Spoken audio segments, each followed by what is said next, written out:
నమస్కారం అండి. నా పేరు కే దిలీప్. నేను మునారా కంపెనీలో డెవలప్మెంట్ ఆఫీసర్గా ఈస్ట్ గోదావరిలో పనిచేస్తున్నానండి.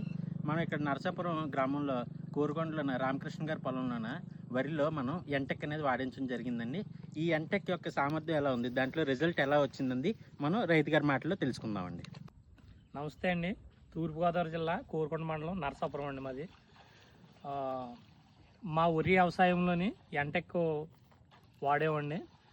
మేము కనీసం లేదంటే 8 బస్తాలు 7 బస్తాలు వేసేవాళ్ళమండి ఎకరానికి.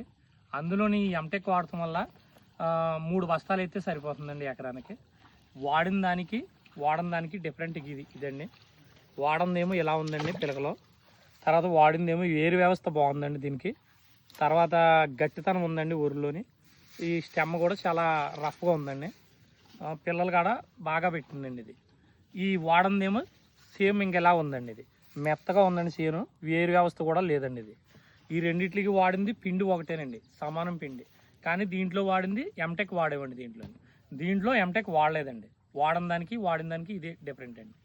కానీ చాలా బాగుందండి ఇది వాడటం వల్ల పనిచేస్తుందండి మాకు. Thank you.